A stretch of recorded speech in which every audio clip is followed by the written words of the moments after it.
Every time I come here, I get a head water. A lot of emotions start to pour.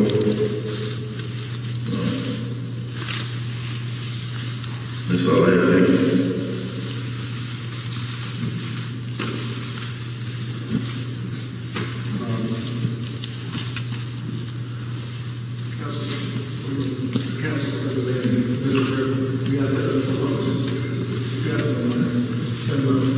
I think it's important, that we just take a moment. You've heard this family pour out their heart, and they did so in a real way, because even though this is a moment to be celebrated, still,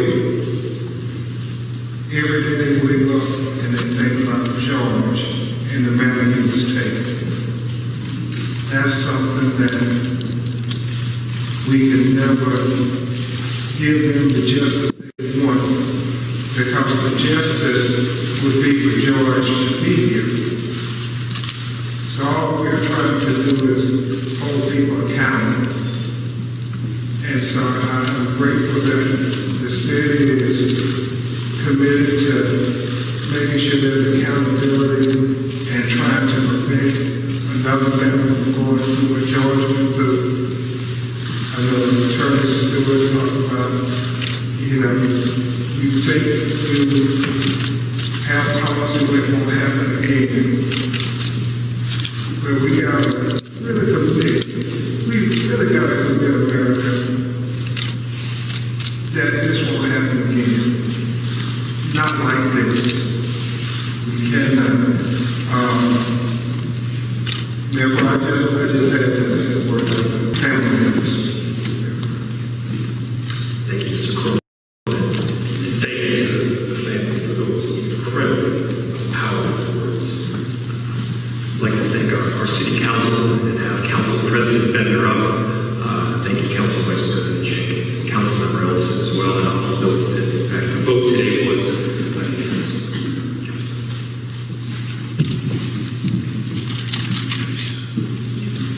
Thank you, Mayor, and thank you to the family in particular for the power and emotion we're seeing today. I'm Lisa Benner. I'm the president of the Minneapolis City Council.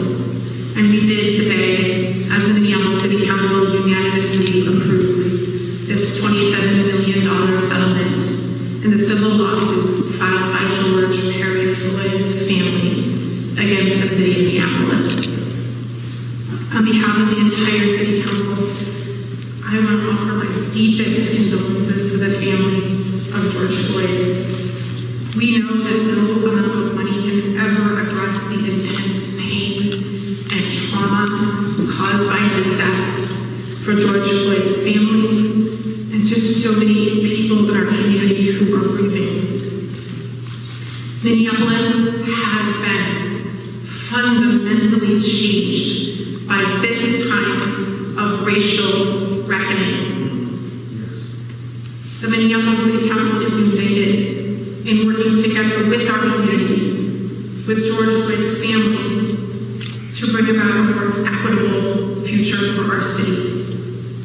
I just want to say, Mr. Crump, my girls are about the same age as your daughter, a little bit older than Gianna. I wasn't going to say this today, but emotion. We talk about Mr. Floyd all the time at our house, Mr. George. And we talk about what happened. And we talk about our responsibility to step up.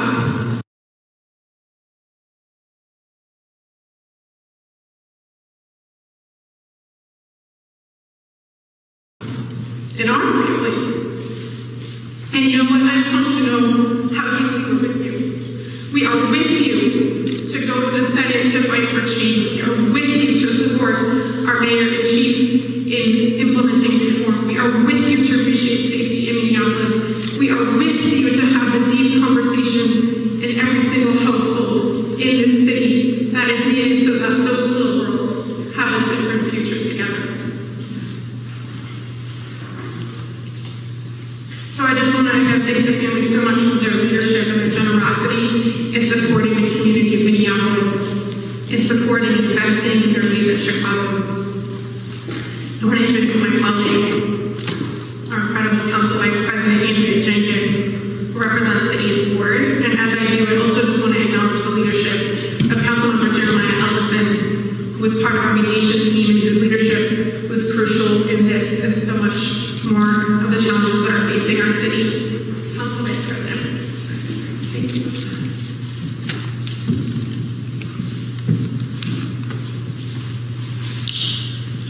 Thank you, President Linder, and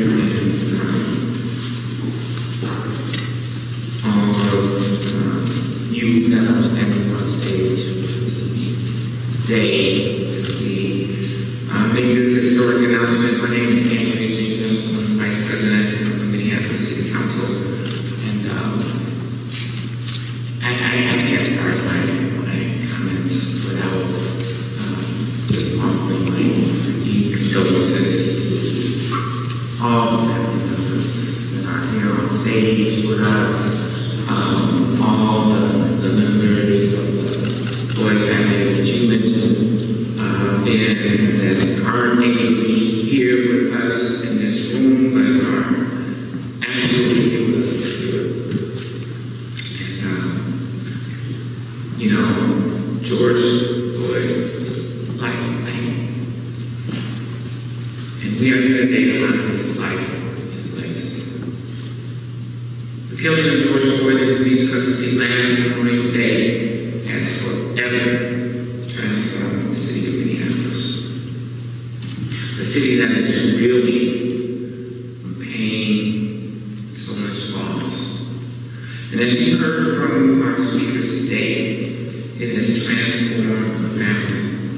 Forever changed by the dramatic and sudden loss of a brother, a father, a son.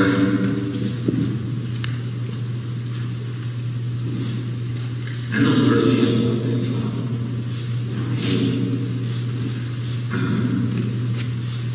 The losing a loved one in the custody of the police. My first cousin that my mother raised as her son, my little brother. You know, you said this is a traditional black family. I don't know, a traditional black family too. And we always take care of our own, right?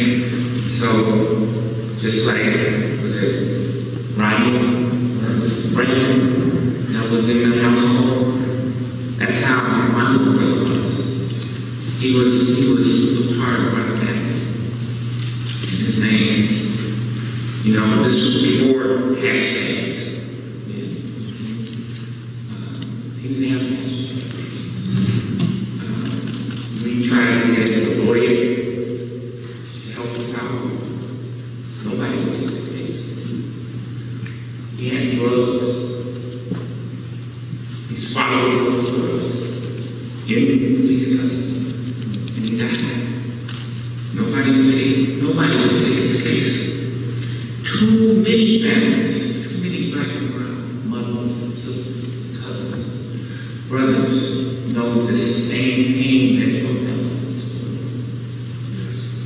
And it must stop. It has to stop. And hopefully this action today, as Chris said, there will be 27 million reasons for it to stop. Floyd's death sparked a racial reckoning around this nation, around the world. A reckoning felt deeply here in Minneapolis. At ground zero, 2 blocks from where I live. I look out my window, I see a big portrait of George Floyd every day.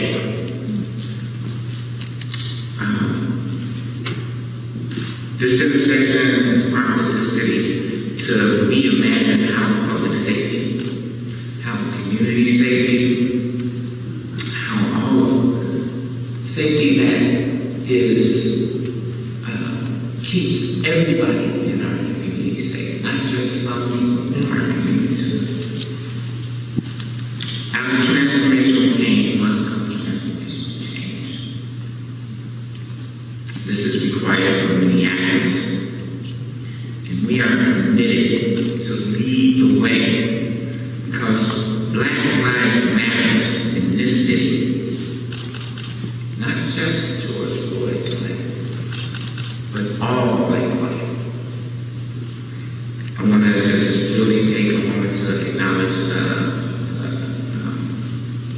enormous generosity of the family to commit resources to help out Black businesses in that community around 38 in Chicago, and on behalf of those community members that I represent, I say thank you. Thank you so much. As this trial progresses, I do want to call for peace. I want to echo what Attorney Van Crump said, that, you know, George Floyd, when Floyd was killed, I want to ask for calm, and regardless of the outcome of that trial, the city, the council, the mayor, the department heads, everybody at the city of Minneapolis is committed to bringing justice in more ways than just through our criminal justice system. We know that we cannot control the actions of the past, but what we do have control of is actions in the future. In the days and weeks ahead, we will move forward together to the end of the process. Transformational healing. And today is where that healing begins. And I just want to thank the Floyd family for their courage, their commitment, their perseverance and fortitude, for showing us the way and leading us towards justice.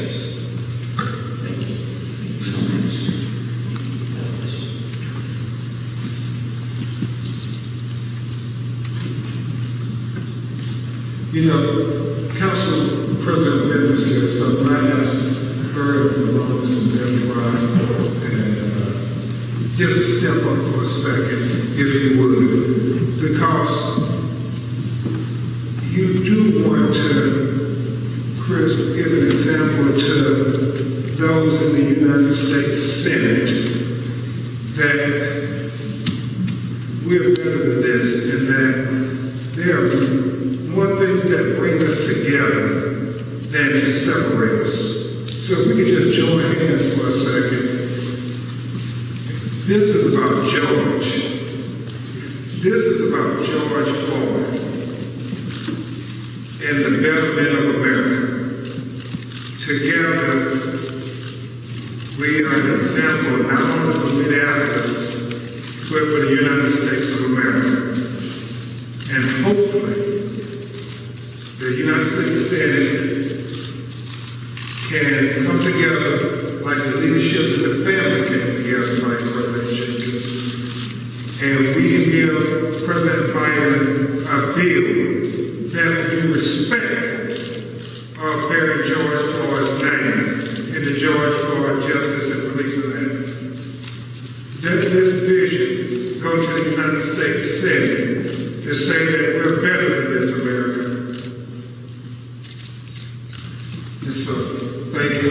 At this time, if Jim Brown, who has been dogmatic in trying to work to resolution Attorney Martin, we're going to start the Q&A, and hopefully one of us attorneys can answer your questions or direct it to the people who can. So, Jim, you want to say anything before we start the Q&A? No, I'm just grateful and honored to be with everybody here today, and certainly all the work that I've got to experience with Ben Crocker. It's been just transformation. So we're opening up for Q&A, and Jim, to you and your entire staff, as Tony Martin just said, this doesn't happen unless people are committed to transformational change from transformational pain. How did you all work with the people who have been caretaking in the area and work like where and coming to your town? Q&A is happening now. The question was, how did the families and the city work with the caretakers at George Floyd Square to come up with the settlement of $500,000?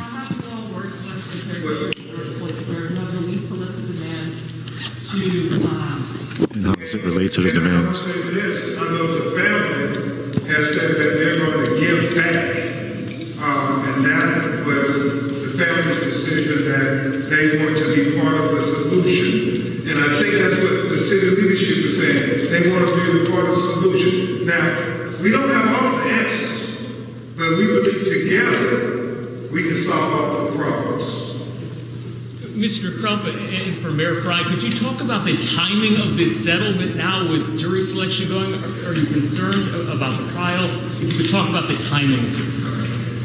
You know, we're trying to be very respectful of the criminal proceedings that are now underway, and we're in the middle of jury selection, and I think it would be very wise for all of us to refrain from commenting on something. What about soiling the jury? I mean, I know the headlines are going to be generated day in and day out. This is a trial where they're looking for an impartial jury just blocks away. I can take that question. Thanks, Attorney Crump. Yes, sir. Now I know Attorney Stewart or Attorney Ramucci who want to chime in because we do this type of work all across the country.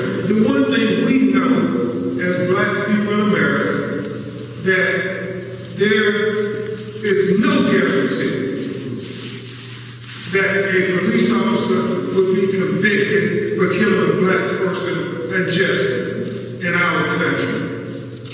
That's what history has taught us. So we believe responsible leadership, not only like this here, but also like Breonna Taylor, Walter Scott, and so many others. You want responsible leadership to step forward and say that we want to help shape what justice would look like, and not just let it be a result of a discriminatory, racist criminal justice system that leaves black bodies lying on the ground at the hands of the very people who were supposed to be trained to protect and serve them, and there be no accountability. So I am grateful that you have city leadership say, no, let's have a better example than what America has given black people. Chris, I'm looking at you. Yeah, it'll actually, in these situations, it can actually help the process move smoother. Without the civil case going out tomorrow, the civil case, and you all find out all kinds of information that can impact the picking of this jury, the actual criminal trial. But now that that's over, none of that type of information will be hindering the criminal trial anyway. And so far, all of us have been watching like hawks this process. The judges do a great job, the lawyers do a phenomenal job of figuring out lies, any views they have. This civil case doesn't have anything. So to put a fine point on it, why couldn't this wait until after the trial concluded? Well, justice really doesn't really wait. It happens when it happens, and it happens today. We're not going to delay justice because we're worried about the outcome of the criminal trial that we all pray what outcome. I have a question for Mayor Fry.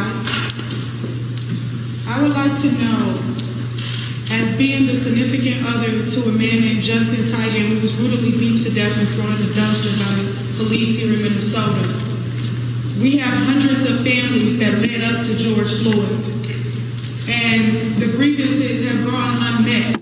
I would like to know, what have you and other city officials and other people in this state done to address the grievances of the families that led up to George Floyd?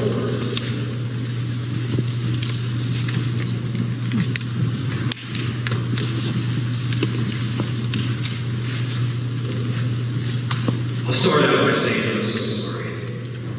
I can hear the pain in your voice just in that question. There are a number of reforms that have been instituted, and I don't think there's any mayor in the country, any city council in the country that doesn't wish that they had acted faster and more diligently. The truth is that we have a history of shortcomings. We need to acknowledge it, understand that, the impact that it has had on you, on your family, and so many others. We need to do better. I really appreciate your willingness to say no on this. Mayor, could you talk about how the city pays for this settlement? We talked about a couple years ago with the Damon settlement, $20 million, a once-a-decade settlement, and now we're at $27 million. I'm curious for property taxpayers, how do we fund this settlement given the self-insured nature of the city, please? Thank you for the question. Bring up our city coordinator, Mark Ruff.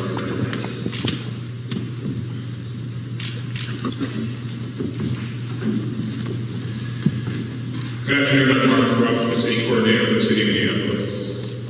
You are correct in the question around the city's self-insurance fund, so the city does not have outside insurance or tort liability for these types of cases. The city's self-insurance fund is under pressure, not just from the tort liabilities, but also from the workers' compensation associated with many of our first responders suffering during this time. So the city has anticipated and started anticipating with the leadership of our council and the mayor some of these liabilities, knowing that we've been living through very difficult economic times as a country and certainly as a city. The city's down $40 million in sales tax. We're down $30 million in parking revenues along with others. But the city has prioritized making sure that we have enough in reserves. So while our self-insurance fund doesn't have adequate money right now, we do have other reserves that we have set aside for these types of liabilities, along with the liabilities of uncertainty as to how quickly we come out of this recession. But at this time, we feel that we can confidently say, assuming that the trends continue as they are, that this settlement alone will not result in property taxes increasing because of the judicious nature of saving the money that's necessary to follow all of the liabilities that come out of an event like this. Can somebody talk about the $500,000? Who's overseeing that, and how will it be decided Question about the $500,000 and who will oversee The it. question was how that $500,000 is going to be overseen.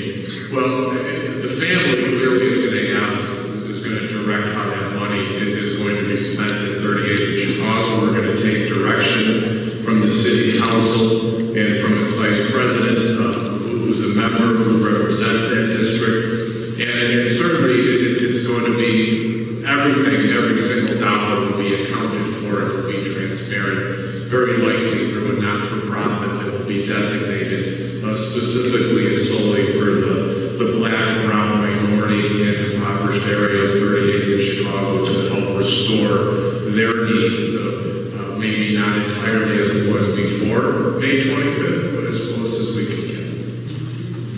And I was simply say it would be the family's final decision, even though Vice President Jenkins will give us advice and counsel. I think it's important to know that whatever is given, it will be the family that directs where it's going. Yes, sir. Attorney Crump, could you address, there seems to be a concern in the black community that once this settlement was announced, there was a collective, oh no. Will the focus shift from getting criminal justice for George Floyd, Derek Chauvin, and the other officers involved now that this historic, significant payout is over with? Will the focus shift, or will you guys continue to apply pressure to ensure that there is a conviction and a proper sentence with Derek Chauvin's case is obviously happening about a mile away from here? The short answer is absolutely. The thought that black people in America can't get full justice is something that we rail against.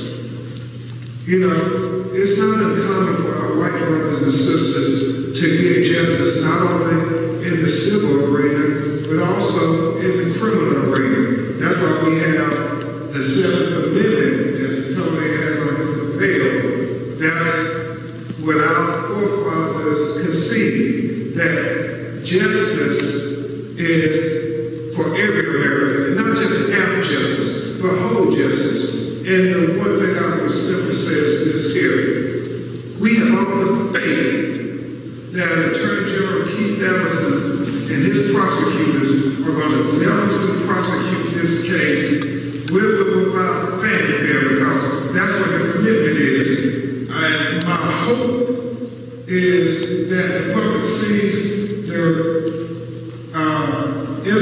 the reinstatement of the third-degree murder charge as an example of their commitment to give a jury every option to hold Derek Chauvin criminally liable for killing George Floyd. Now, I will tell you, as I've said in many interviews, we know in Black America our heart has been broken far too many times with something that would be not a hard decision if it was a white American that suffered what George Floyd suffered. And we know the whole playbook. They're going to assassinate George Floyd's character to try to deflect our attention away from the facts of that videotape. But it is my fervent belief that the evidence of that videotape can't be minimized because George was tortured to death. And as I said earlier,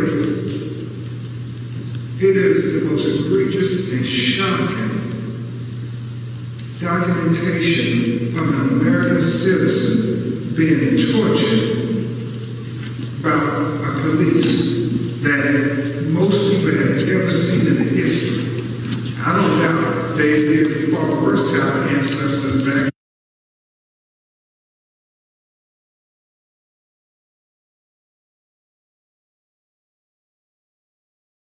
Please with the police officer.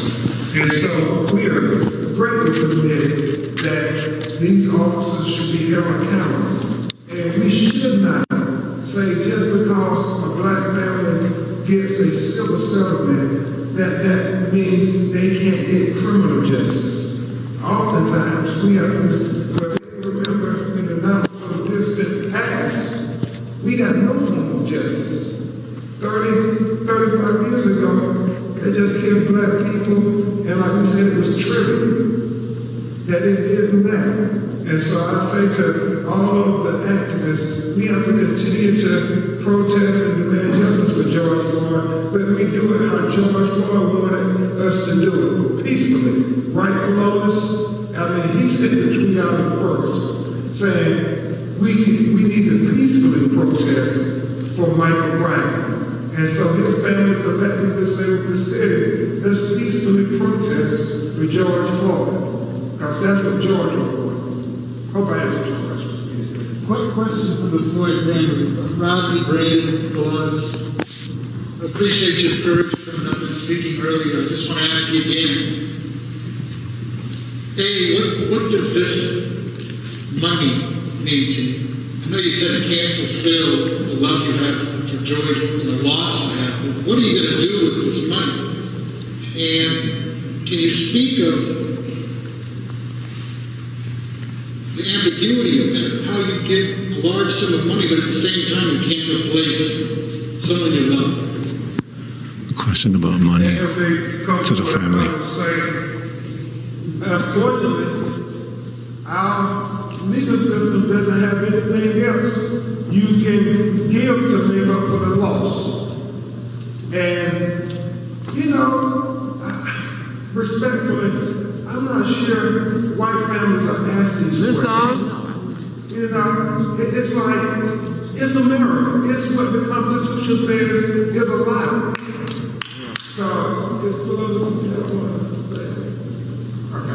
I'd like to ask a quick question. All the barbed wire and all the barricades is up to Mr. Mayor Driscoll Fry. Thank everybody for being out here. My deepest condolences to the Floyd family for all the barbed wire and everything that's out there, the fencing and everything. We found it very flabbergasted for a nation of people to come around and see this type of behavior. Some people were basically wondering, like, do you all know something that we do not know by us being right here in the city of Minneapolis? And why you all are spending so much money barricading, putting barbed wire out, and things of that nature? That seems like it's putting a nation of people at ease, if you will. Question by King Demetrius Pendleton, local independent journalist. Thank you for the question. I know the presence of some of the bolstering around the city infrastructure, City Hall, as well as Hennepin County Government Center is unsettling to many. This was a joint process work through both Hennepin County as well as the city. And to be very clear, we want to encourage peaceful protest.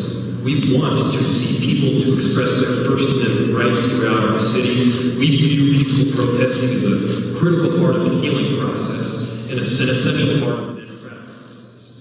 We also saw what happened on January 6th.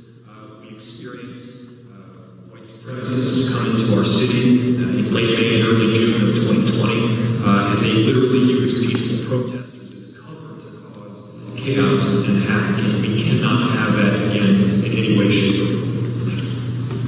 Two Yes, ma'am. And Brandon said, make sure we get that sister who's been raising her hands up. Thank you, Brandon. Thank you to all of you for being here today and for answering our questions. My question goes to the family, but it also goes to you, Mayor. As a member of the Black community who houses my office right on 38th in Chicago, I look out my window and I can see the memorial of where George took his last breath. My thought is, and my question is, what is the city's plan, and then what is the family's plan on cup foods? Question about cup foods from a local resident.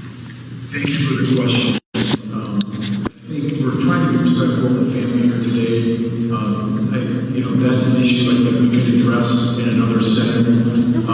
But we do certainly understand the community's concerns around that business. We've had a lot of conversations internally at the city about that. But to be respectful for this day and why we're here, I think it would be good if we could follow up later on that. But thank you. Thank you. And Brandon said we will welcome your suggestions. Maybe his concern. Thank you, yes, Brandon. Yes, ma'am. Do you have any thoughts on the jurors selected so far? Only the fact that you want a jury that will be fair and impartial and that will follow the laws instructed by the judge based on the evidence. And obviously you want a jury who will respect George Floyd and not devalue him because he was a black man. I'm a civil rights attorney and an activist. One, my heart goes out to the family of Floyd. You all do not deserve what happened. George Floyd didn't deserve it. So we're here being respectful of some of us who are African American, we're also activists. But we do have questions about some of the promises that have been made by the city. Because before George Floyd was killed, we went to City Hall, we took the streets, we shut things down to prevent that type of horrible incident from happening. And we hear a lot of comments from the people on stage with you all, crying and saying what they wish they had. Me neither. This is Nikema Levy Armstrong speaking. We're trying to get some audio from it. So we want to know that as you all are able to go back to your respective places, we'll still be here holding down. Luckily, we want to know from city leaders what tangible action will you take next? What is the timeline? And how will the community know that you are following through on the promises that you have made to this family, to these attorneys, and to the world who's watching this press conference? It was a long question. Hopefully they'll contextualize it. We welcome you having us hold them accountable because they're elected officials and black people have to, like so many of our other citizens say, no, you have to be accountable to us. And I think a lot has been said, and we want to say anything with George Floyd that we respectfully follow. So I welcome that question. The question on accountability. How is the city going to bring accountability to this? Nikema, thank you for the question. This is ex-Target executive Jim Browder. And as you know from some of the meetings that my office has had with the Racial Justice Network, that we're organizing that work. We're trying to roll up our sleeves and get our hands dirty. And there's a lot to do.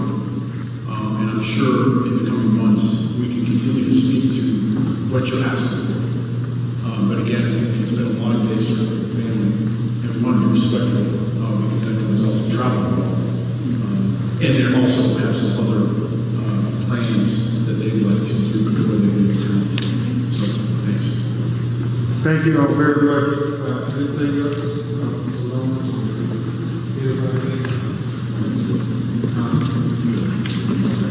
Thank you all very much. God bless you and continue to pray for the family. Again, I'd like to thank you all so much. We're here together as a team and with our families first. Thank you all so much.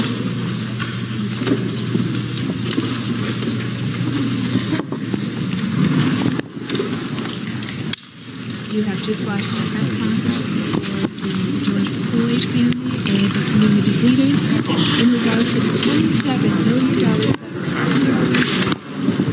million. So what you just saw, everybody, was a press conference in reference to the settlement that was just signed, just agreed upon by the city of Minneapolis and the George Floyd family, along with his legal team, the family's legal team. So the $27 million lawsuit is the largest lawsuit in Minnesota history. There was a $20 million lawsuit for Justine DeMond. I think it was $200,000 for Jamar Clark. And so, again, what you witnessed was just that. $27 million of city taxpayer money going to the George Floyd family. $500,000 of that George Floyd family has chosen to give to the community off of 38th in Chicago. A question was raised right away. Have you been in contact with the caretakers at GFS, with George Floyd Square, to talk about where that $500,000 goes to? It doesn't sound like they have any answers for that. A possible nonprofit agency will run that. It'll be on Andrea Jenkins to possibly create this opportunity for this $500,000 to go into that community on 38th in Chicago. You heard family members continue to speak. You see Jacob Fry walking by here. Jacob Fry spoke. He's the mayor. The vice president spoke as well. Andrew Jenkins, and a few other people. So if the audio was bad, which it might have been because we weren't plugged straight into their audio connection, we're going to try to re-upload this and get you a better audio connection video for this. If you want to watch it again, continue to follow our website, unicornriot.ninja. Chauvin Trial, Derek Chauvin Trial landing page is right up on the top of our website. And this is what's happening here. We're going to stick around here for a little bit. Probably won't get any much interviews. We're going to probably take the stream down. It seems like court has done for the day. I believe there's 7 jurors seated. I might have missed some of the newer developments, but I believe 7 jurors have been seated, and I'm not sure the strike amounts, but the strikes were getting down there. Each team didn't really have many strikes left, so we're going to continue to be here, document this. There might be action happening away from here a little bit in a different place downtown by the government center, and we're going to try to go see if that's going to happen or if it's not. So we might be live back again if that happens. And in the meantime, just continue to follow our work, unicornriot.ninja. Check out our Twitter, Instagram, Vimeo, YouTube, and Facebook. So thank you all for following. Thank you all for watching. Again, it was a $27 million settlement, the largest in the history of Minneapolis. That money is from the taxpayers going straight to the family of George Floyd. $500,000 of that from the $27 million are going to go back to the community. Again, this was for the murder of George Floyd, who was killed by 4 Minneapolis police officers. One of them is getting tried right now. Derek Chauvin, his trial is ongoing, as you already probably know. So again, largest settlement. To bring it all into consideration, $20 million was given to Justine DeMond, which is the largest settlement way by far ever. That was given to Justine DeMond, who was a white lady from Australia, who was killed in a very sort of nice area of southwest Minneapolis by a Somali officer who then got tried, charged, indicted, convicted, and is serving prison time. The officers for Derek Chauvin, the officers who killed George Floyd, Derek Chauvin's on trial right now. The other officers are set to go on trial later this fall. The settlement was $20 million. Again, we'll bring you over here so you can see some of this. So again, the settlement was $27 million here. It was $20 million for Justine DeMond, about $200,000 for Jamar Clark, and that sort of just shows where the city has been. The city has been in terms of giving back in these moments of, showing their. Essentially, a lot of people say it shows the guilt.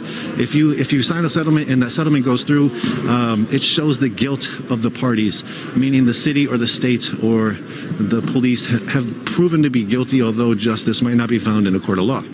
So again, $27 million here, $20 million for Justine DeMond, which was the record, and the next one below that was about $200,000 for Jamar Clark. So just looking at the last few years here in Minneapolis, the police have killed quite a few people, and this is definitely the largest settlement ever And it also, as we heard, it's going to probably lead to significant changes in the legal structure and also political structures of Minneapolis and possibly reverberate through the country.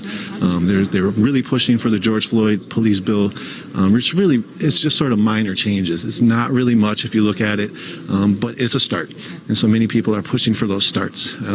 Here in Minnesota, we have a person like Jonathan McClellan, who's standing right behind me, who's been putting up numerous bills to try to get those through the Senate floor. And they're police accountability bills. There was 9 of those. You can find more, I think, at minnesotacoalition.org. But yes, continue to follow Unicorn Riot. We will continue to try to bring you the vibe from here in Minneapolis, as well as continually inside the courtroom. You got a moment? You want to talk at all? Yeah? Sweet. So what I heard you ask a question. This is Tashira Garraway. This is Jonathan McClellan. You can see where you are in the screen if you want. Yeah. So Tashira, you talked about your lost loved one, St. Paul Police. Jonathan, you've continued to push on these bills, bills for legislative change. Yes. And both of you are sort of coming at the situation. What is your interpretation of what you saw? And then can you also talk about the George Floyd bill when it comes to you?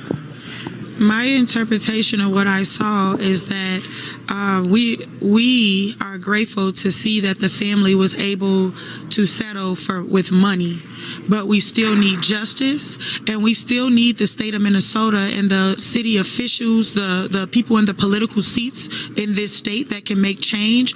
We need them to address the families that have led up to George Floyd.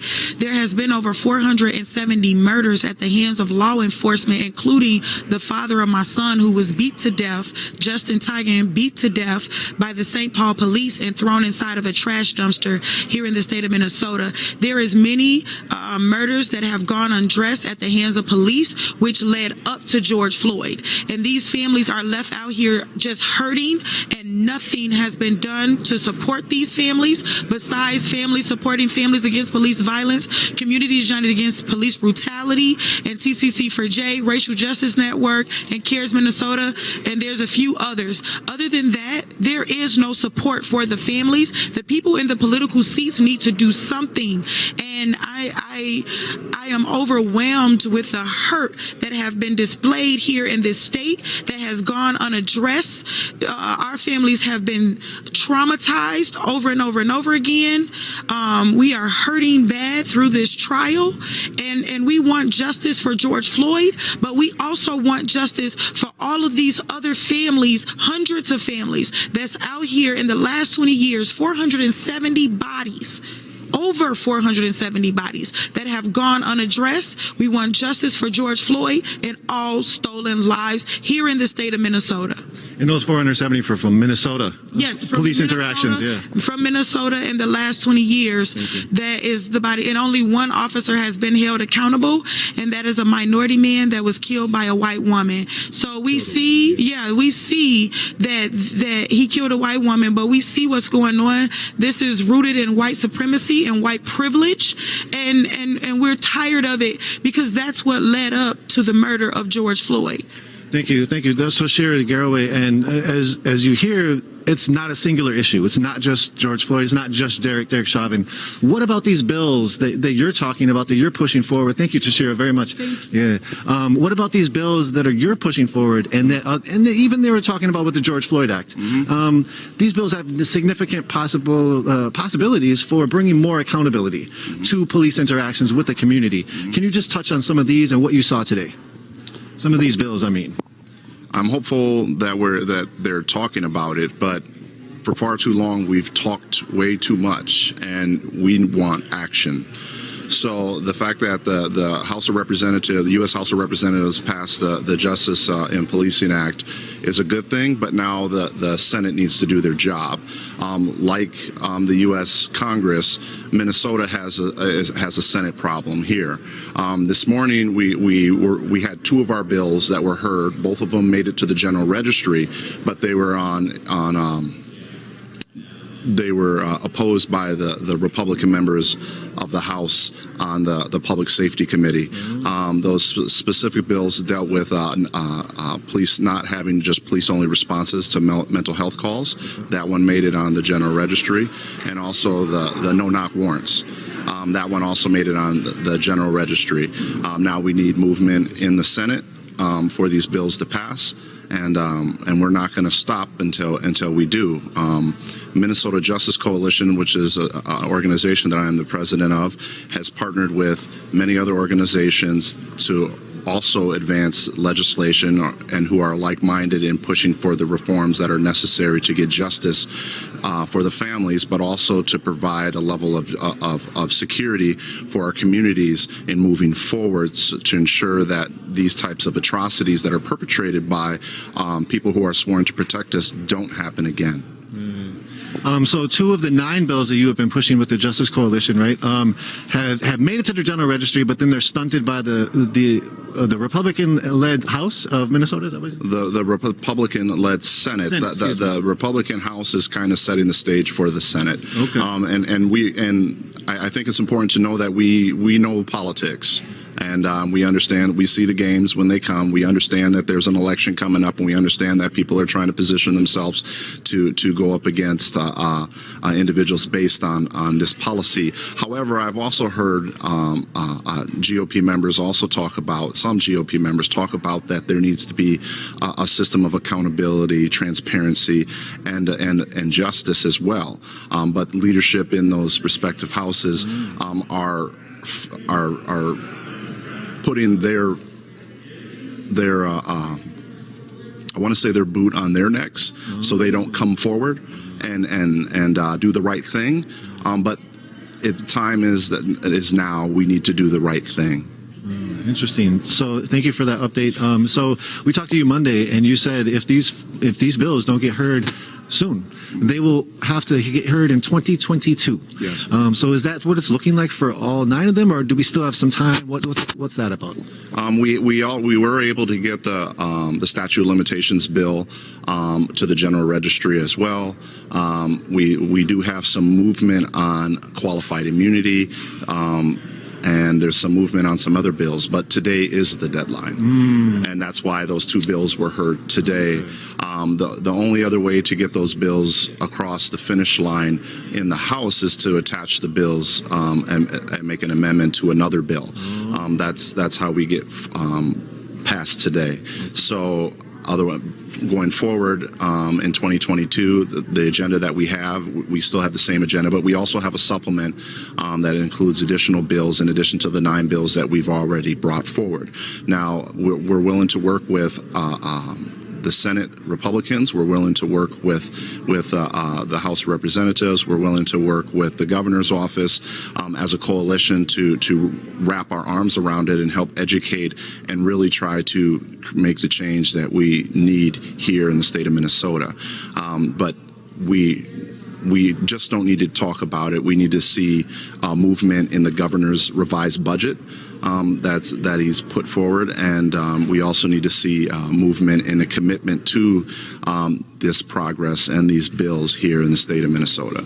So I will also say that as part of the George Floyd Justice and Policing Act in the U.S. That was passed by the U.S. House of Representatives, there's funding for states who adopt some of those policies that are in that bill. So there's potential dollars for the state of Minnesota if they get on board with what the Congress is doing. Very now. Interesting. So, you talked about Republicans sort of stunting the bills here in Minnesota, and we have Minneapolis, a very Democratic city.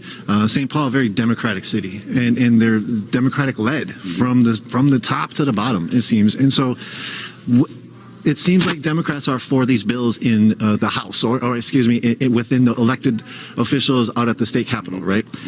What do you think is the disconnect? Maybe if those elected officials are Democrats in the Capitol and they're for these bills, and these bills are hard to even have accountability in the cities themselves of Minneapolis, St. Paul. St. Paul has the biggest police killings. Data shows they've killed the most people, and people have not got any justice in St. Paul. Where do you think the disconnect is there? I do think that politics play a role in this. I also think that the police federations and the unions, they've had unfettered access to our politicians for years. Not only have they had unfettered access to the years, they have virtually unlimited budget to pay for these things, and a lot of elected leaders are scared to stand up to them. And we're in this fight, and we've been in this fight for a long time. We were talking about criminal justice reform 15 years ago when it was a dirty word, and you couldn't get no progress. You had to go, if you wanted to talk about it, it was behind a closed door. And now we're starting to people are starting to warm up, but we still have that problem with the police federation, unlimited resources, going this he versus us, them versus us, and really that's what it is. We need change. They need to stand up and do the right thing, and they need to understand that the community will be behind them if they do the right thing. Instead of individuals who don't have a say in a vote for you, and who will work in your cities and then go back to their cities where they come from, and they can't vote for you. We're the ones who will vote for you. We're the ones who will support you, and it begs the question why you do not want to support initiatives that your people, your community are bringing forward, because the bills that we have put forward are bills that the people want. They come from the stories from within your community. That's how a lot of this legislation was drafted, and it only makes sense to do what's right. Thank you.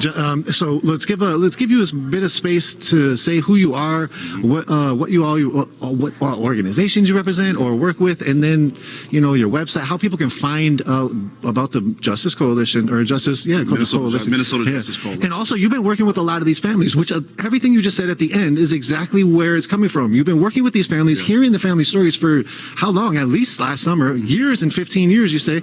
And so it seems to be the start is warming up, and these bills are coming from the right place, in my opinion, from watching you do work in the back stages of what you're doing, talking to the families, being with the families. And so, do you want to just give our audience or whoever's watching, who are you and how can people find out more?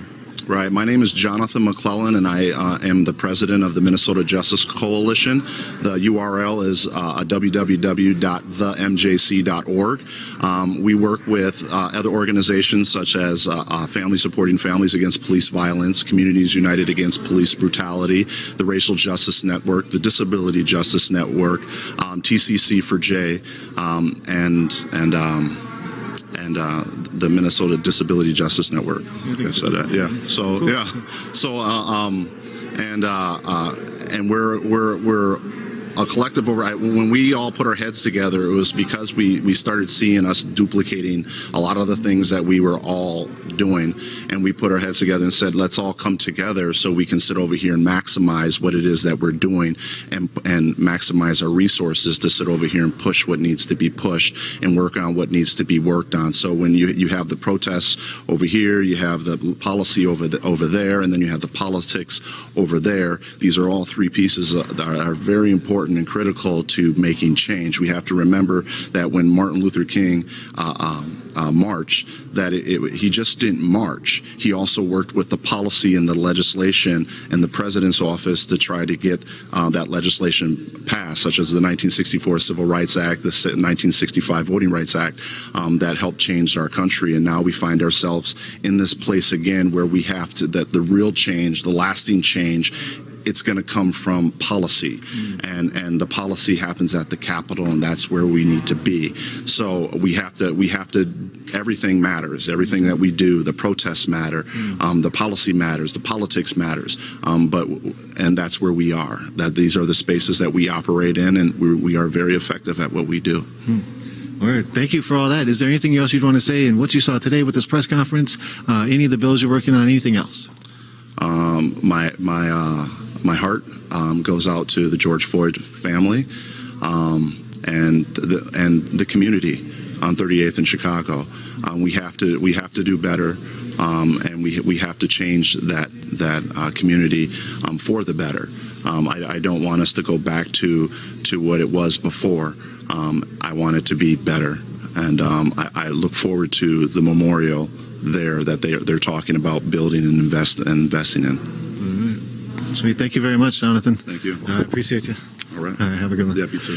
So that was Jonathan McClellan, as you heard, from Minnesota Justice Coalition, and they've been trying to enact a lot of bills and a lot of change, and he said that the policy is where it's at. It was one of those automatic things. I put out my hand, and that's the first handshake I think I've given in months. Usually I'm doing the daps. Anyways, thank you all for tuning in. This is Nico from Unicorn Riot. Thank you, Dan, so much for running the back end. Thank you, Chris, for also doing a lot of back end work as well.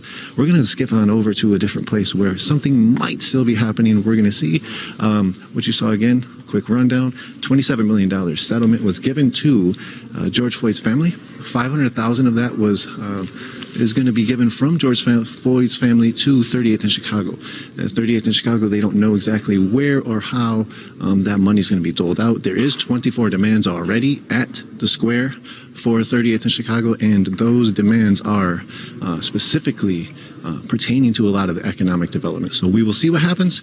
Continue to follow us. The square is still going on. There has been some things that have happened there over this last week, where it's community things. They sort of wanted space to grieve. A person lost their life, and right now it sounds like that square. Yesterday we saw the city. We saw the city today. The city was talking about opening the square yesterday. Really, really wild. Like, it was the press conference was a very aggro press conference in a lot of ways, where they talked about violence, reopening the city, neighborhood block councils, and block captains. And so it was a lot of fear that was pumped into that press conference. And here today was almost, in a way, an alleviation of that fear with the placation of a $27 million settlement. So we'll see. Continue to follow us, and we'll try to keep our finger on the pulse of here in Minneapolis and what's happening. And thank you again for tuning in, and thank you for the people running the back end. Peace. This is Nico. We'll be back Monday morning. If we're not back in the streets, we're actually going to cover some things this weekend, but there's also Monday morning Chauvin trial, 8 a.m. 7 jurors have been selected, I believe. There's still some strikes left. They need to come up to 14. The opening statements start March 28th, 29th, one of those days, that Monday, 29th. So, all right, you all. Take care. UnicornRiot.ninja is the website. Find us on there. We're a 501c3 nonprofit. If you can financially support us, that's how we operate. Thank you.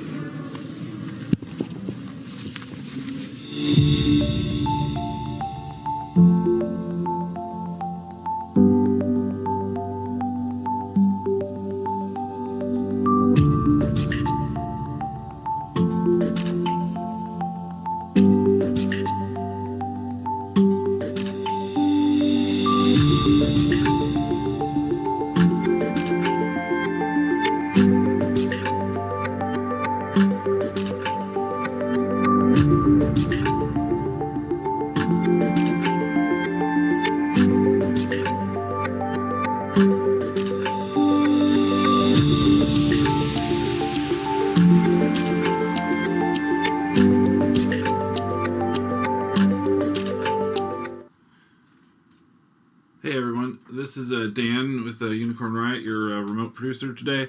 So thank you so much for tuning in. Obviously that was a pretty long press conference, and we got some nice interviews there from people in the community working on the issues. So we are waiting to see, there may be a live event that will start in 10 minutes. So for right now, we're going to run, because this was a very political press conference, obviously, we're going to run a recording from last summer where U.S. Representative Ilhan Omar, who represents Minneapolis, was discussing the idea of abolishing the police and reform, as well as more radical changes. Pretty interesting clip from last summer, so we're just going to run that right now. Again, Unicorn Riot is a 501c3 nonprofit. If you can support our work, head to unicornriot.ninja. And we use Creative Commons non-commercial license, so if you're not doing a commercial type of project, you can use our footage. Again, we're trying to do something that helps the community build up information, build up knowledge, build up education. So thank you for all the support today. It's been really great to see. We've been streaming about 40 hours this week. We have a new channel on Twitch at twitch.tv/unicorn_riot. And, over the weekend, we're definitely going to be sort of tweaking our back-end system. Hopefully we can, again, bring you a nice, pretty solid, high-quality streams this week. We did see one juror get selected who was a woman from the nonprofit sector who seemed to be sort of a possibly a director or a senior level nonprofit person. Yes, hello to the Twitch people. If the people in the Twitch stream say hi. Hi. It's been nice to see. There's been a lot of interesting chats. There's been a lot of interesting chats on the Facebook channel as well. I think everyone's been kind of interested to learn different things about jury selection and that type of thing. So, we're all learning a lot, right? This is a very complicated criminal trial. Unicorn Riot. We've had all our people trying to, get a handle on this, get perspective and evidence, find out what's going on with the community, how people are reacting. We interviewed Mel Reeves earlier yesterday, and so we're gonna keep trying to bring in different voices that are involved in this thing. So for now, we're gonna go over to this clip from last summer, and if Nico can go live again at an event, then we will do that. And if not, we'll let this clip play out. And again, I think we are expecting to cover an event during the weekend, a live event as well. So again, those will go on all 4 channels, and we will get that out to you guys. So thanks again for tuning in. We just really appreciate the support. Tell your friends, tell everyone, hey, this is an independent source on covering this event and sort of the community around it, and not just we're trying not to just have tunnel vision around just the legal proceedings, but we're trying to look at the issues that are contributing to this. Why are things tense in the Twin Cities? Why are the structural reasons that there was such an uprising during last summer? And so obviously we just saw here there's apparently the biggest municipal settlement, $27 million pretrial settlement, just went out to the Floyd family with a $500,000 aimed at the community around George Floyd Square, apparently. And we heard obviously from both the family's lawyers, the city council, Mayor Fry, and so on. So we'll go to this clip now, because this again, captures that one of these moments during the summer where a lot was sort of up in the air. So I'm going to play that right now, and if we can go back live with Nico, then we will. So thanks again for joining us today. We just really appreciate all your support in this process as we work on this. Thank you.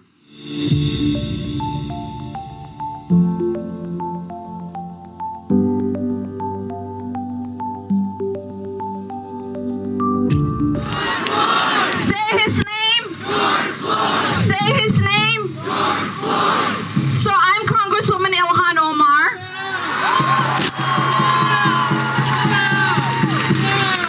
And I am very excited to be here with you all. We have been here before. We have demonstrated before. We have had calls to action before. We have seen our brothers and sisters shot in the streets, choked the life out of them, shot in their basements, in their own homes before. We have seen sit-ins at capitals across this country. We have taken over city council meetings before. We have all heard the call for reform. We have seen our cities and our states and our country create investment in creating those reforms. We've all seen what happens when good people of good conscience say, let's invest in diversity training. Maybe if we teach them that just because I am a different color and a different gender, maybe they'll treat me kinder. Let's try to explain our humanity and make them see us as dignified people. Maybe that will stop them from killing us. We have also seen the calls for diversity. We have seen what happens when people say, well, how about we get a police chief that is a person of color? What happens if we just get a mayor that will appoint a plaid chief? What happens if we get a city council that is diverse. Maybe that will create equity. Maybe that will stop the police from killing black people. Well, I'm here to remind you all that all of that has failed.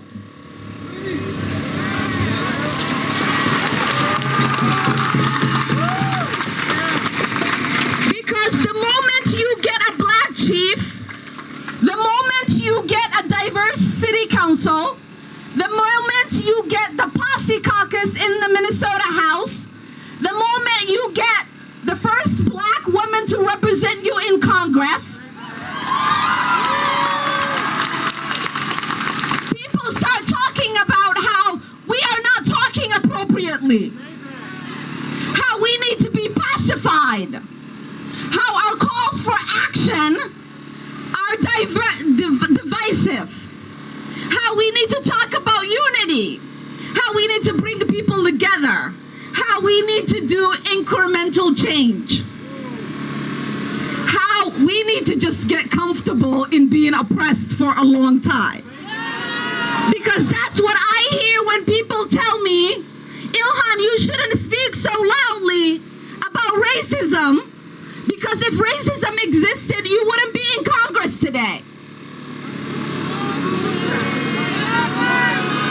Well, we've had a black president, we've had a congressional black caucus, we've had black mayors, we've had black governors, and we've had black city council members, we've had black police chiefs, yet we are still getting killed, brutalized, surveilled, massively incarcerated, and we are still having conversations with our children on how to have a conversation with the people that are supposed to protect and serve them, so that those people don't in return kill them. So I am with you, I am tired. I might not have been born in the United States. I might not have inherited the trauma and the tragedy that black Americans have who come from enslaved ancestry, who have lived through lynching and Jim Crow and mass incarceration and police brutality. But what I do know is that for the last 25 years, I have lived as a black person in this country. I have lived as a mother raising black children. So I do know what it means to be black in America. I know what our young children go through because I was an adolescent interfacing with the police department here in Minneapolis. I know what it means for a police officer to look me in the eye and call me a zoo animal. So I know that my silence contributes to violence. I know my silence will contribute to complacency. And I know that none of you fought so hard to get me elected so that I can co-sign on a system that continues to oppress us.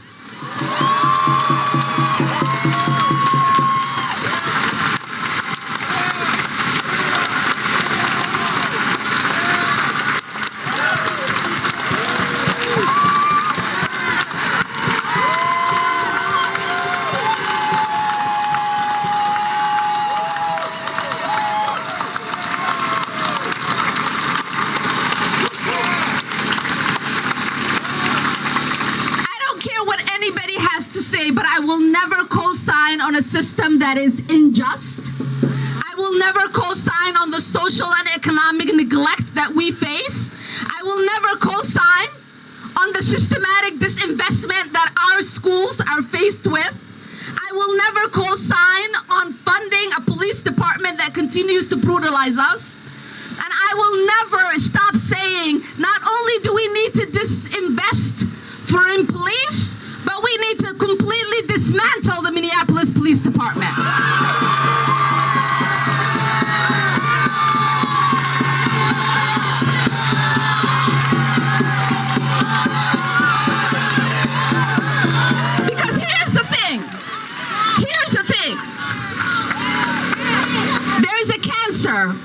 knows what cancer is?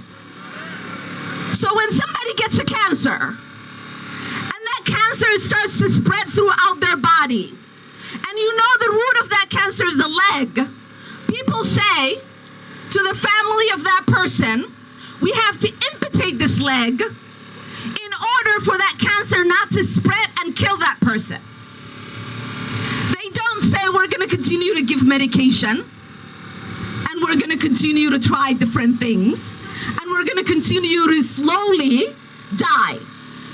We're going to do everything that we can to cut the source of that cancer so that you can have the ability to live.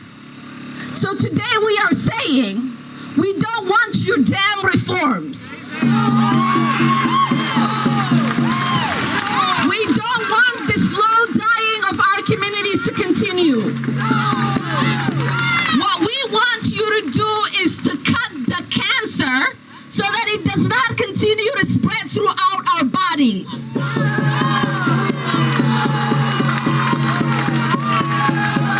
The Minneapolis Police Department is rotten to the root. And so when we dismantle it, we get rid of that cancer and we allow for something beautiful to rise. And that reimagining allows us to figure out what public safety looks like for us. It allows us to recognize where all of the investment that goes into that department should go in trying to increase public safety in our communities. It creates an opportunity for taxpayers to not continue to waste money on settlements for police brutality throughout our city.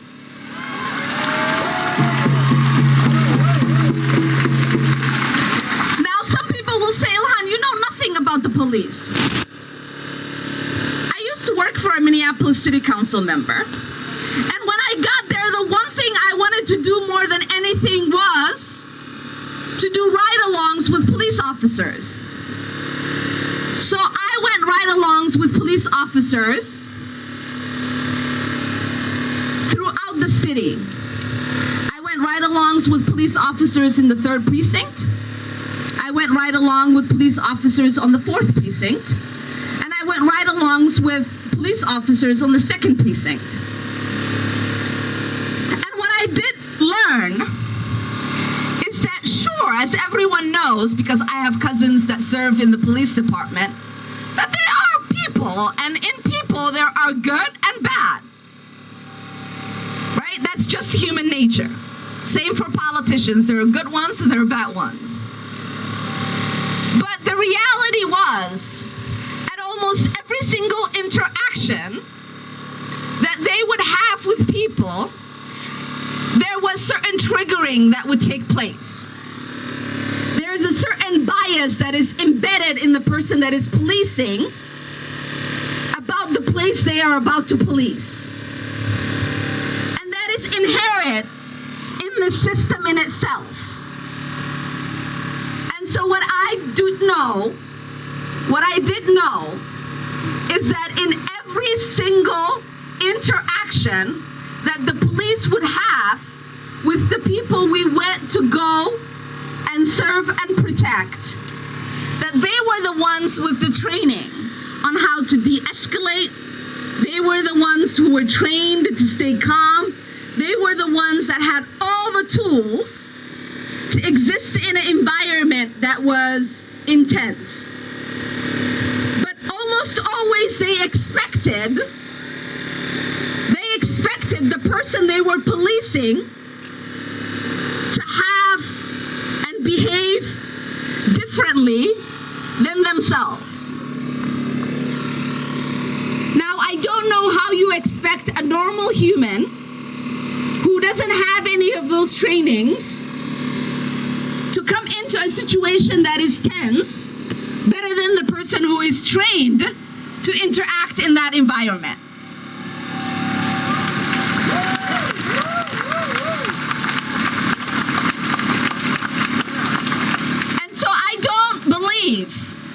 I don't believe there is more training to be done. I don't believe there is more money to be invested in the police. I don't believe that we can have conversation about how to make them better anymore. And I am delighted to know that there is consensus in the Minneapolis City Council that believes that this department is inherently beyond reform.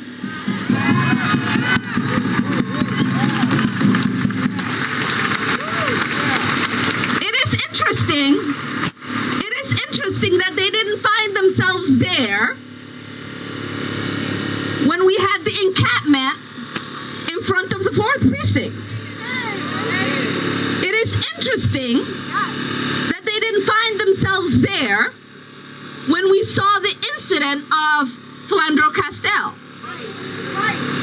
It is interesting that they didn't find themselves there when we had the ultimate conviction of police officer Mahmoud Noor.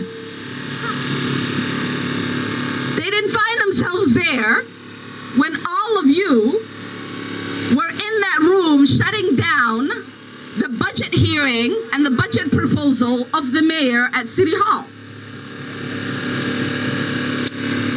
But they found themselves there, so we could be happy about that.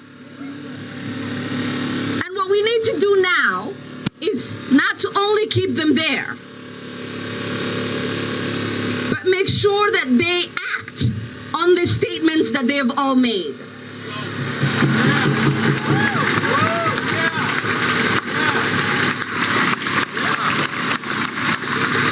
Because we can all make statements. It is the actions that every single person should be watching for. You said this, now how are you going to act accordingly? And so our work as the city of Minneapolis, and I'm looking at the young people, the seasoned people, I'm looking at the brown people, I'm looking at the white people, I'm looking at all of you. Because this call for action needs to be sustained until we see that action.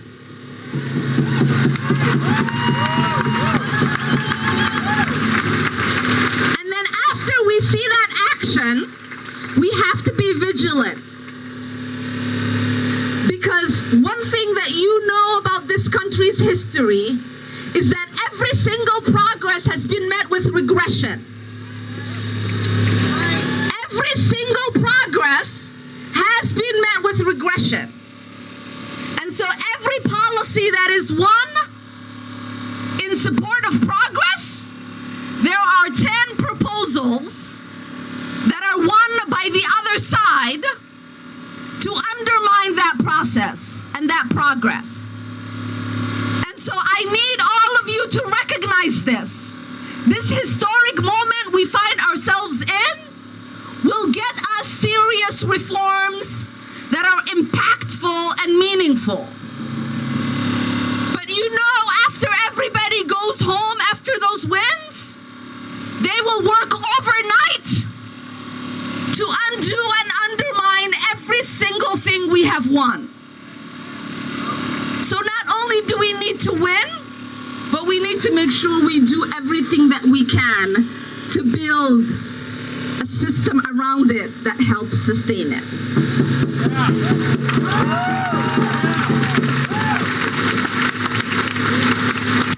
They say you should never give politicians the mic, so I think I've overstayed my welcome. But I love you all.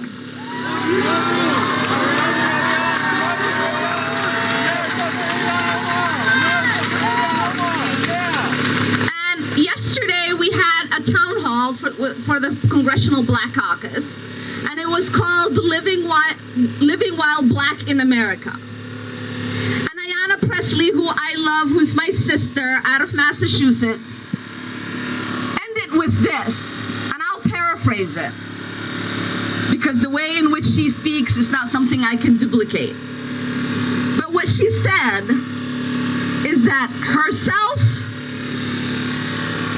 and her parents and their parents inherited trauma and pain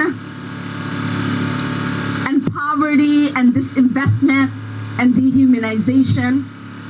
And so today what we are fighting for is for our children to inherit love, wealth, humanity, and dignity.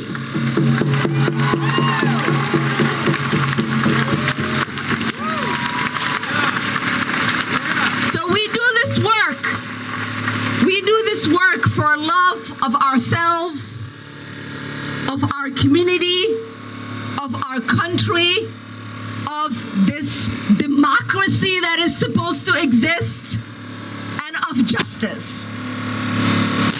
And so we must continue to hold people accountable that want a certain system to fully function for certain people and completely have disinterest in that system functioning for the rest of us. So thank you for having me, thank you for being here, and thank you for investing in us.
On the wrong side of history. We making history right now. I want this in my school textbooks when I go back to school, because this is real. We're done with this shit, okay? It's not fun and games anymore. We're fucking done with this shit. $1 million bond? Bro, are you serious? That shit is crazy. They need to lock that dude up for life. They keep saying it was a drug overdose. A drug overdose? Are you serious? No, boy. That dude had his knee on his neck. Black Lives Matter, justice for George Floyd. Keep Derek Chauvin in prison where he belongs. I just hope he gets what he deserves, just like any other human. It sucks that the cops, they get to demonstrate being outside their power, and they don't ever get the consequences that they deserve for it. In an ideal world, we're able to abolish the police, but until then, we need a justice system that holds killer cops accountable. And, I think the intersection of policing, race, capitalism sits a very deadly paradigm that we live in right now. So it's just good to see people out in the streets. I'm a black girl in America. It's not a choice not to be active. I gotta be out here. I got black brothers, I got black sisters. My dad was black, my mom is black.